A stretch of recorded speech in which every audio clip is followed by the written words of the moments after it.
Call it preventive maintenance, periodic maintenance, or just plain old car care. Whatever you call it, your car needs it and on a regular basis. Hi, I'm Joe Oldham, the editor of Popular Mechanics, and if there's one thing we've found out over the years, it's that any car will run better, look better, and last longer if it's cared for on a regular basis. We talk about regular car care every month in the pages of Popular Mechanics, and now we've teamed up with the APAA, the Automotive Parts and Accessories Association, to produce this video. The 21 safety and maintenance checks discussed in this video are the first steps to getting more power, better fuel mileage, longer life, and smoother performance from your car. Plus, your car will be a safer ride for you, your friends, and family, and you'll be doing your part to help the environment and make our planet a nicer place to live. By ensuring that your car is well maintained, you'll be participating with thousands of APAA members in the great International Car Care Crusade, a worldwide movement to promote car maintenance and clean air.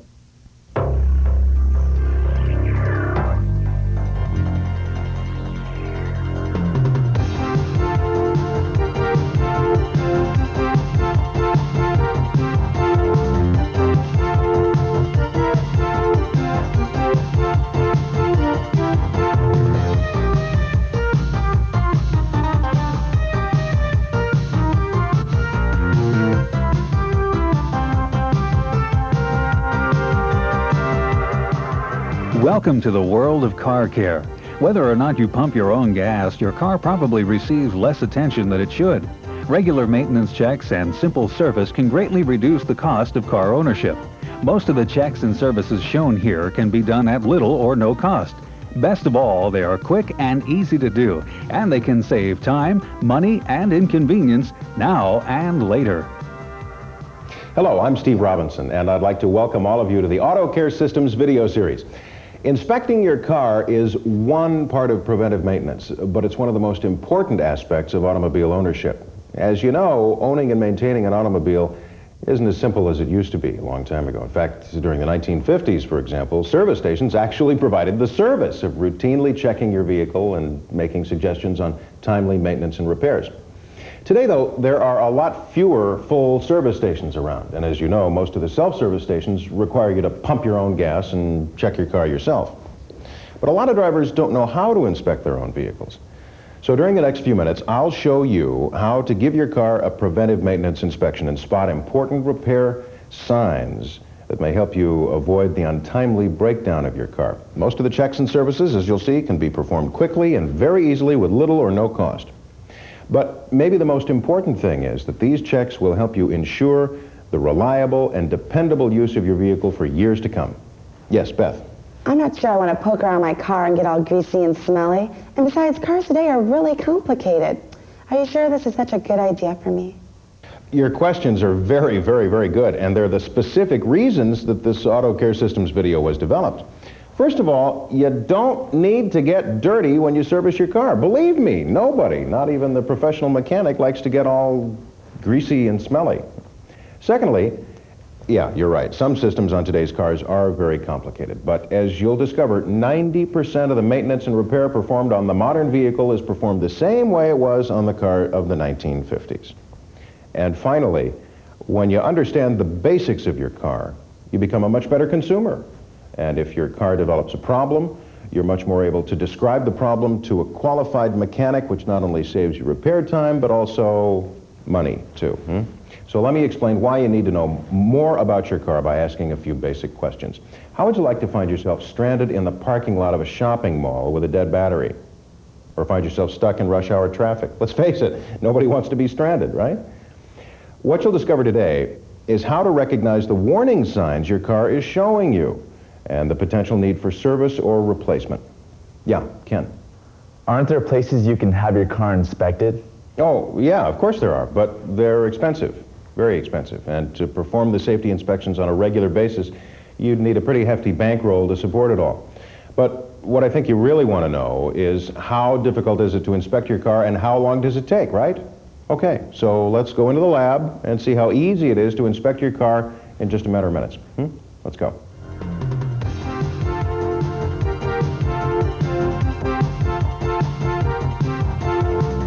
But before we get started inspecting your car, we need to talk about a couple of safety tips.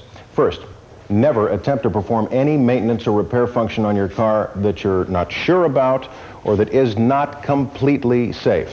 If you're unsure about what you're attempting, or if it doesn't appear to be totally safe, stop and make sure you do know what you're doing before you continue working. Always be sure to have the proper supplies before you begin a job, and it's always a good idea to wear safety goggles as well. The jacket on this video provides you with a checklist of supplies you'll need to successfully inspect your car. And one more safety tip. Always park your car on level ground. Be sure to put the car in park, turn your engine off, and set your parking brake. And make sure there's plenty of room to work. Okay, the first insider's hint I'd like to give you is to keep your engine clean. If you want to stay clean while working on your car, start with a clean engine. A clean engine is really the first step of good automotive maintenance because it's not only much easier to work on a clean engine, but it also makes it easier to spot potential problems like oil leaks and worn parts. And lastly, and this is very, very important, dirt and grease act just like a blanket. They trap the heat, they hold it in, and that can make your engine run a lot hotter. So keep your engine clean.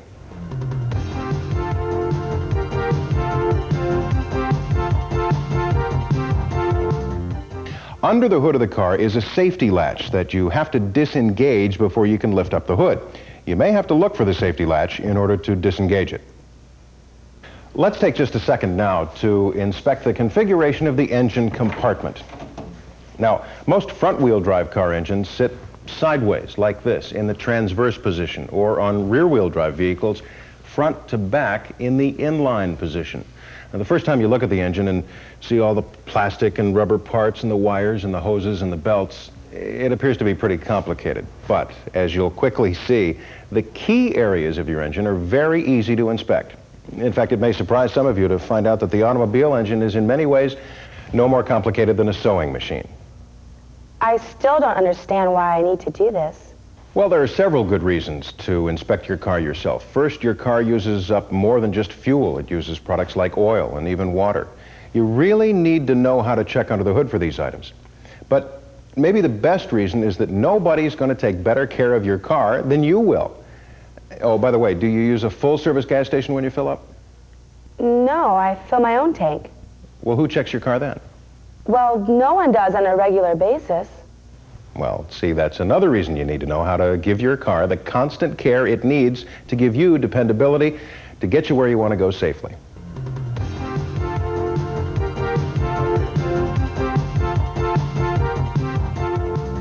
Okay, let's get started now. To check the fluid levels of your car, you need to have a paper towel or a rag or something like that handy when you begin your underhood inspection. Good, you've got yours, okay. Now, to check your engine's oil, you need to locate the dipstick on the side or the front of the engine compartment. Now, it'll usually be painted a bright color to make it easy to find, sort of stand out. In this case, you see it's right here, and it's white. Okay, now pull the dipstick out of the engine block. Just grab it. Good, and as it comes out, wipe it clean all the way to the end. And be careful that you're not burned by the hot oil.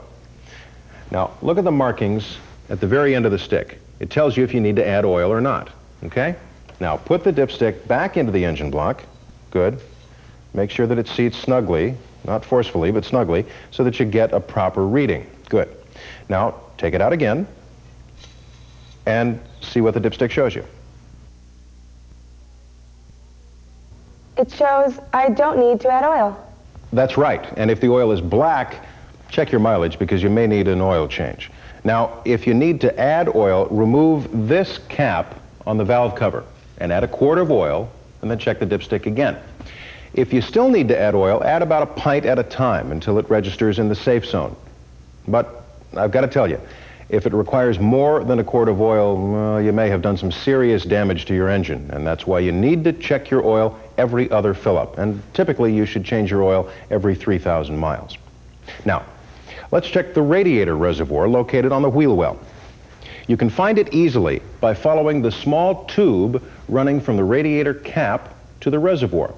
It'll usually have coolant printed on it, and it has a line on the side indicating the proper level for a warm engine or a hot engine and for a cold engine. If it needs coolant, add the required amount of coolant with a 50-50 mixture of antifreeze and water to the reservoir. Isn't opening a radiator dangerous? Oh, absolutely. Never open the radiator cap after the engine's been running, because the heated coolant can squirt out and burn you very, very severely. That's why the radiator has the reservoir on the side of it. Only add coolant to this reservoir. If you notice that there isn't any coolant in the reservoir, or if the reservoir has a pressure cap attached to it, wait until the engine is completely cool and then remove the radiator cap very, very carefully. One way to tell if the radiator cap can be removed safely is by squeezing the top radiator hose. If it's kind of soft and pliable, it's safe to open the radiator cap. And then add your coolant as necessary and check the reservoir levels frequently or each time you fill up to avoid damaging your engine from overheating. The strength of your antifreeze should be tested once a year to make sure the fluid will not freeze in the climate that you drive in. Now, check the power steering fluid. Now, in this particular car, the power steering pump has a remote tank right here that has a small cap with a dipstick attached to it. All you have to do is remove the reservoir dipstick, like you did for the engine's oil, simple, and add any fluid if it's needed. This level looks okay right here. But if you need to add fluid, be sure to use the proper power steering fluid recommended for your particular car, because they're all different. Now, on this vehicle, the windshield wiper reservoir is located right next to the power steering reservoir. See? And you keep this full of windshield cleaner, but be sure not to use tap water, because that can freeze. Instead, use a commercially produced wiper fluid that doesn't freeze. Now, to check the brake fluid, you must locate the brake master cylinder. It's located on the engine firewall, right about where the brake pedal is, but on the engine side. And there's no dipstick on the master cylinder, so just make sure it's full. A lot of cars have a clear plastic master cylinder, like this one, so you can easily see the fluid level. If you need to add fluid, wipe any dirt off the cylinder, and then use the approved type of oil for your car. I've heard that if you add the wrong type of fluid, that the brakes won't work.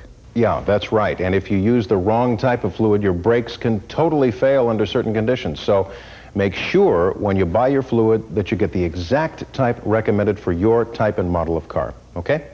And after you check the fluid, look for possible leaks around the base of the cylinder and the brake lines. If you notice any leaks, have them fixed right away, and don't do it yourself. Now, checking the automatic transmission fluid can be the most dangerous of all the checks you perform, because it sometimes requires you to check the fluid while the engine is running. So before you check the transmission fluid, think through everything that you're going to do.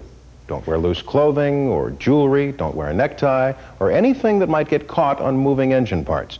Think safety. Very important. I knew we'd get to something difficult. Are you sure this is safe for me to do? Well, sometimes crossing the street isn't always safe unless you look both ways before you do it. All you have to do is follow a few safety rules, and if you carefully follow the next step-by-step instruction, you won't have any problem, and you'll do it safely every single time. Okay? Let's check the transmission fluid. First, with your engine off, remove the transmission dipstick. Now, this part's very, very important. The dipstick will have a set of instructions on how the fluid level should be checked. If it doesn't, then pull out your owner's manual. It's sure to be in there someplace. Now, on this car, you have to have a hot engine for this to work. While the engine's running, remove the dipstick, wipe it dry, insert it again, and then pull it back out again. If the stick indicates that you need fluid, with your engine off, add fluid into the tube that holds the dipstick, but only a little at a time. Then start the engine and repeat the process until the dipstick reads full. Now, once again, be sure to use only the type of transmission fluid that's recommended for your particular car. And remember, be careful not to overfill the transmission. So, you see, it's not dangerous if you're careful and if you follow the instructions on the dipstick. If you have a manual transmission, you know, a stick shift, you'll need to check the clutch master cylinder that's located on the firewall. Check the level, just like you did on the brake master cylinder, but be sure to check your owner's manual to identify the difference between the two. Oh, by the way, many people neglect servicing their transmissions, but the fluid and filter should be changed every 2 years or 20,000 miles, whichever comes first.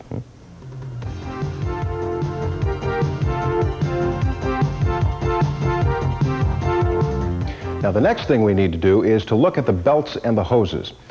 Now, to check the hoses going to and coming from the radiator, you first need to look at the fittings. If the hoses are leaking there where they connect, tighten the clamps. If the hoses are cracked or show signs of leaking or are bulging any place, replace them right away. Remember, make sure your radiator has cooled off before changing any hoses. Now, before we inspect the fan belt, you need to know there are two different types of fan belts. The most common on later model cars is the serpentine belt. It's flat and has grooves in it and gets its name because it wraps around the different engine pulleys like a snake or a serpent. Or there is the V belt.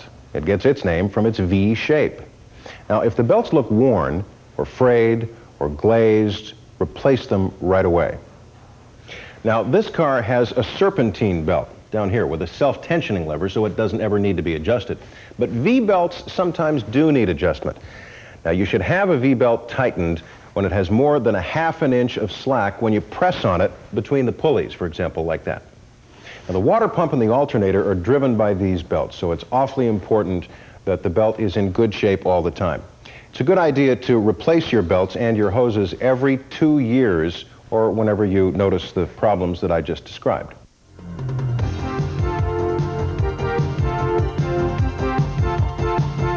Now let's check the battery. Make sure the cables are attached securely and are free of corrosion. If you notice any corrosion, you should clean it off. But make sure you follow the directions in your owner's manual when you disconnect the cables. If you notice cracks or frays on the cables or cracks on the battery itself, it's a good idea to replace either one of them or both.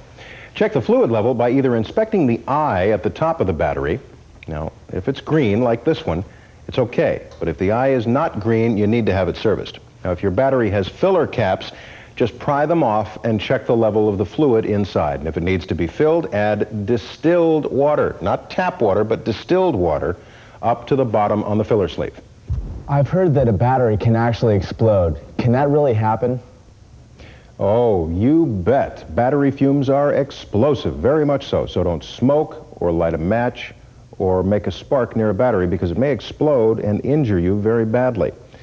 Most batteries last around 3 to 4 years, so if yours fails before that, have your electrical system checked out because it may not be your battery that's the problem. But after 3 years, if your battery goes dead, usually means you need a new one.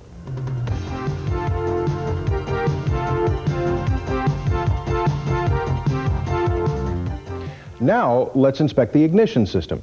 You know, many times an engine will start to run roughly, and the first thing that a lot of people do is to take the car in for a tune-up, when the problem may have really been just a loose wire or something. Please make sure that your engine has cooled off for at least a half an hour, because it's very easy to burn yourself on this inspection if the engine has just been turned off and it's not cool enough. Now, to make sure the wires are seated firmly to the spark plugs, look on the side of the engine for the wires that go to the spark plugs underneath the valve covers. See, right here. Now, follow with your hands each wire to the end and firmly press the boot against the spark plug. Notice if the wires are cracked or very dirty, because this is a sign of premature failure. In either case, the wires should be replaced. Again, typically the wires should be replaced every 20 to 25,000 miles to ensure maximum performance, okay? Now, follow the wires to the top of the engine and press the ends into the distributor cap. Remove the distributor cap with a screwdriver and look inside for cracks or a white powder or a black powder that can cause ignition system problems. If either of those appears, replace the distributor cap. Next, with the distributor cap off, inspect the rotor. Make sure it's not pitted or appears to be burned. Again, if either of those things appear, replace it if necessary. When you replace the distributor cap, tighten it securely with your screwdriver and make sure the wires are snugly attached. Why don't we check the spark plugs? I've heard that they can tell you a lot about your engine. Yeah, you've heard absolutely right. Spark plugs can give you all kinds of information about your engine, like is it using oil? Is the fuel mixture right? Is the engine's timing correct? And lots of other information too. But that's another lesson all unto itself. What you need to know right now is that if you want your ignition system to be in top condition, replace the plugs and the wires and the cap and the rotor every 15 to 20,000 miles.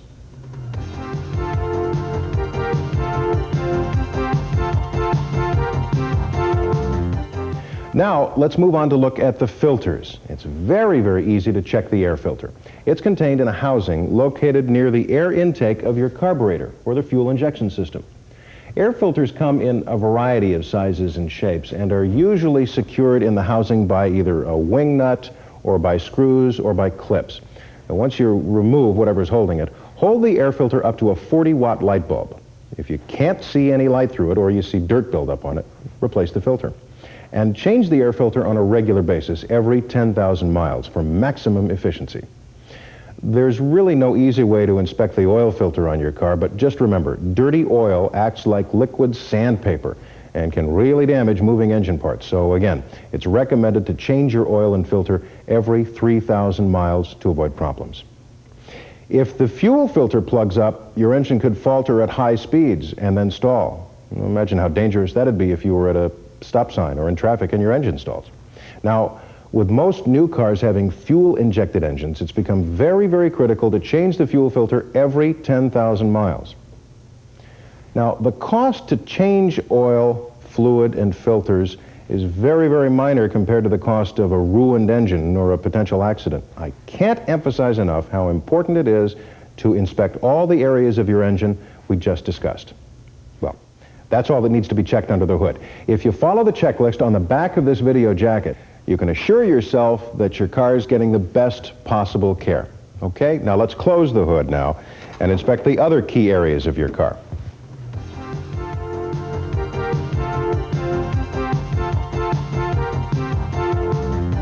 Now, you have to inspect the windshield wiper blades whenever you clean your windshield. Don't wait until the blades start smearing all over the place or making a lot of noise before you replace them.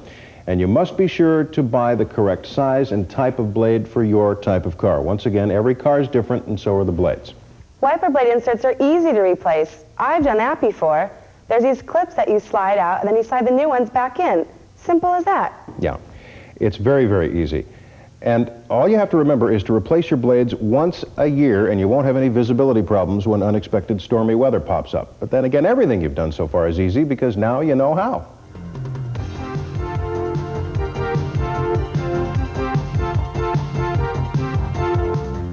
Don't forget to check your lights to make sure they're all working. Turn on your headlights and walk all the way around your car. Make sure the headlights work on both low and high beams. Check the marker lights on the side of your car and make sure the tail lights work. Now, turn on the turn signals to make sure both sides are working. Check your emergency flashers. If they work, so do your brake lights because they're both on the same circuit. During rainy weather, it's a good idea to clean your lights so that you can see and be seen by other drivers.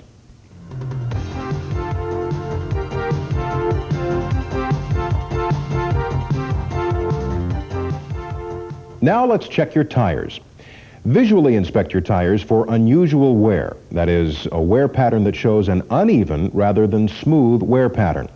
When a tire develops an unusual wear pattern, it may be because your car needs to be balanced or a front-end alignment may be necessary. But most frequently, uneven wear is caused by the tires not being inflated to the recommended pressure. The notation on the side of the tire indicates the proper inflation pressure. It's very important that you check tire pressure in the morning when the tires are cold. While you're checking the pressure, check for damage to the sidewalls, such as cuts and bulges. And I'll give you another insider tip here. Open up your trunk and check the pressure on your spare tire. Many times when motorists have a flat, they very unhappily discover that the spare tire has deflated or can't be driven on for some reason. So check all 5 of your tires.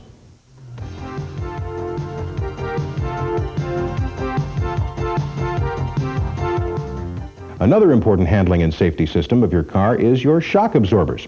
You can test the shocks by bouncing your car up and down. The car should stop bouncing after 1.5 bounces. Then visually inspect the shocks by looking for signs of oil seepage on the shock absorber cylinders. Worn or leaking shocks ought to be replaced. And always replace shock absorbers in pairs, not one at a time.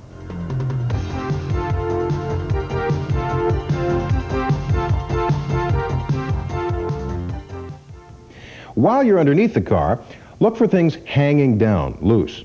Look for loose or broken exhaust clamps and supports. Check for holes in the muffler or tailpipes. Be sure to replace rusted or damaged parts. A leaking exhaust pipe can allow carbon monoxide to enter the vehicle, and cause drowsiness or illness or even death. So inspect the exhaust system very carefully. Now, the one area that we didn't talk about is the brake system on your car. Because it takes about a half an hour to check, and because the brake pad inspection is extremely important, it's best that you have an expert inspect your brakes. Well, now we've finished a basic mechanical and safety inspection of your car. Well, that didn't take too long. No, it didn't. And if everything's okay, it won't take you more than 20 minutes to inspect your car. Well, maybe it'll take a little longer if you need to add fluids or make repairs. But the important thing to remember here is that this inspection will save you money and help you avoid a lot of unnecessary delays because of breakdowns. And you'll discover a new confidence every time you drive by understanding and by knowing that your car is in good condition.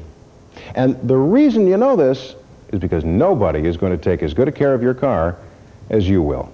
And remember, with Auto Care Systems, you can do it too.